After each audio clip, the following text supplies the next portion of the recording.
On continue de parler de cet article du très influent magazine Military Strategy qui fait froid dans le dos. La guerre civile en France et en Grande-Bretagne serait désormais probable. William Tell, la notion même de guerre civile est très lourde de sens. Comment la définir précisément dans notre contexte actuel ? Alors une guerre civile, d'un point de vue science politique, c'est lorsque deux catégories de population, qui sont supposées en tout cas représenter à peu près entre 30 et 50% de la population, se battent soit pour exterminer l'autre, soit pour conquérir le pouvoir. Mais il y a un objectif de domination dans le clair but, en fait, d'asseoir ses lois, d'asseoir ses mœurs et d'asseoir sa domination politique. C'est ce qui s'est passé en France pendant la Seconde Guerre mondiale entre la France des résistants et la France de Vichy. C'est ce qui s'est passé pendant la guerre d'indépendance en Algérie.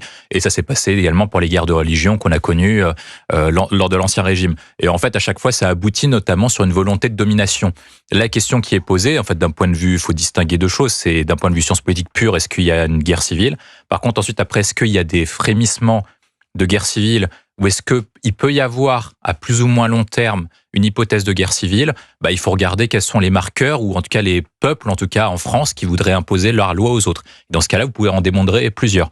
La première, je pense qu'il ne faut pas exclure, c'est notamment la sécession religieuse. C'est-à-dire qu'on a quand même connu en France des guerres de religion, et notamment des guerres culturelles, qui fait qu'ensuite un peuple veut imposer sa volonté à un autre peuple. C'est-à-dire que la France, c'est les Francs qui débarquent sur le territoire des Gaules, etc. Donc, on est dans ce climat actuellement.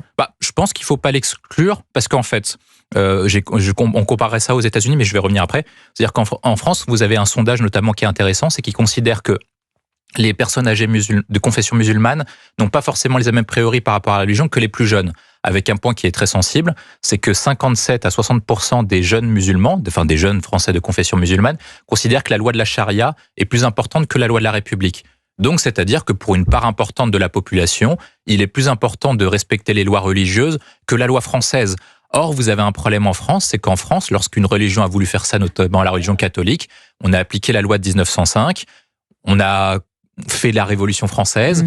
On va pas parler de ce qui s'est passé en Vendée, mais en tout cas, les actes anti-chrétiens de la République contre la religion chrétienne ou les représentants de la religion chrétienne ont été très forts. Donc la question qui se pose pour l'État français, c'est est-ce que l'État français veut conserver son monopole, veut conserver son principe de laïcité ? Et si c'est le cas, vous aurez inévitablement un affrontement à venir entre des gens qui considèrent que la loi la plus importante, c'est la loi de la charia, et de l'autre côté, des tenants républicains et des tenants laïcards qui vont dire que la loi la plus importante, c'est la loi de la République, la loi de la République française et la laïcité. Donc là, vous avez une forte tension et vous aurez un risque, en tout cas à minima d'affrontement. Si c'est pas un affrontement, c'est une partition avec d'un côté des gens qui vont vivre d'un côté et de l'autre qui vont vivre de l'autre. C'est ce qu'on appelle les territoires perdus de la République, dominés par les lois des caïds et les lois des grands frères.